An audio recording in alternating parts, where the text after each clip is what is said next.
ایک سفر میں حضور علیہ الصلوۃ والسلام اور اصحاب گامزن تھے کہ راستے میں قیام کیا تو ایک قبیلے کی صلح کروانے کے لیے حضور علیہ السلام تشریف لے گئے. وہاں کچھ تاخیر ہو گئی تو صحابہ نے حضرت ابوبکر صدیق کو کہا کہ حضور رک گئے ہیں تو نماز کا وقت جا رہا ہے، آپ نماز پڑھا دیجئے. تو حضرت ابوبکر صدیق رضی اللہ تعالیٰ عنہ مصلی پہ کھڑے ہو گئے. اب نماز شروع ہوگی، ادھر سے حضور بھی فارغ ہو گئے تو آقا کریم تشریف لائے. تو آقا کریم علیہ السلام جو ہی تشریف لائے تو صحابہ کی صفیں بندی ہوئی تھیں. حضور کو دیکھا، انہوں نے راستہ چھوڑ دیا. پیچھے سے لے کر کے مصلی تک صحابہ نے حالت نماز کے اندر حضور کے لیے راہ کشادہ کر دی. کاش کہ یہ حدیث سب لوگوں نے پڑھی ہوتی اور امت میں اتنے فرقے نہ بنتے اور یہ سوچ کبھی نہ پنپتی کہ نبی کے خیال سے نماز ٹوٹتی ہے. یہاں تو راستے چھوڑے جا رہے ہیں، یہاں تو پروٹوکول دیا جا رہا ہے. اللہ اکبر. اور یہ حدیث کہیں چھپی نہیں ہے، بخاری کے اندر چھپی ہوئی ہے. اللہ اکبر.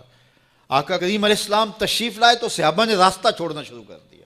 نماز بھی چل رہی ہے اور حضور کا راستہ بھی چھوڑ رہے ہیں. بالکل حضرت ابوبکر صدیق کے پیچھے آ کے حضور کھڑے ہو گئے.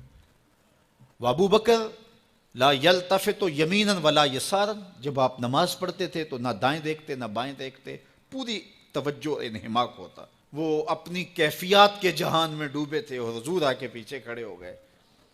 صحابہ نے اپنے ہاتھوں کی پشت پہ ہاتھ مارنے شروع کر دیے.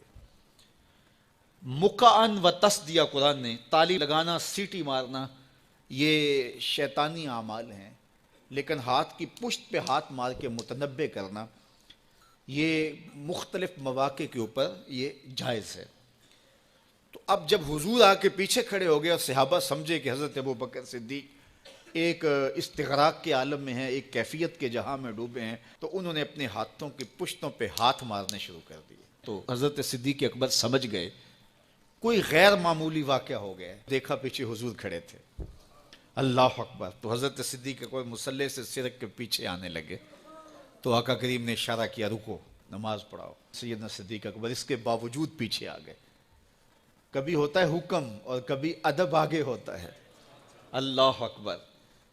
حضرت سیدنا علی المرتضیٰ رضی اللہ تعالی عنہ کو کہا نا حضور نے صلح حدیبیہ کے موقع پہ صلح نامہ لکھوایا جا چکا تو لکھا یہ محمد رسول اللہ اور قریش کی جانب سے ہے. تو عروہ نے کہا اگر محمد رسول اللہ مان لیں ہم تو پھر لڑائی کس چیز کی ہے؟ تو اس لیے محمد رسول اللہ نہیں، محمد بن عبداللہ لکھا جائے.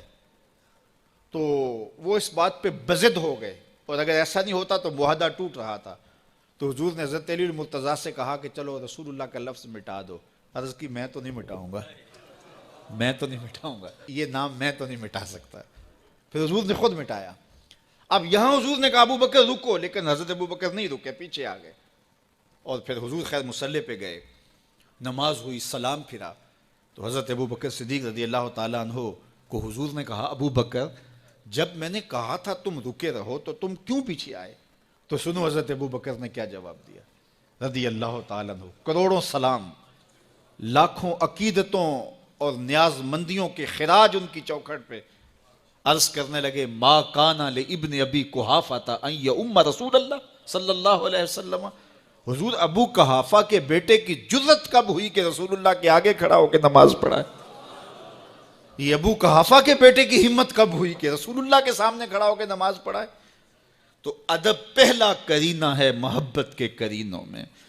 حضرت ابو بکر صدیق رضی اللہ تعالی عنہ نے اگر حضور علیہ الصلوۃ والسلام کی اطاعت اور حضور کی محبت، ادب، فرما برداری اور جانثاری کے انوکھے باب رقم کیے ہیں، لیکن حضور نے بھی ان کو جو اعزازات دیے. ایک خاتون آئی مسئلہ پوچھنے، آقا کریم نے فرمایا پھر آ جانا.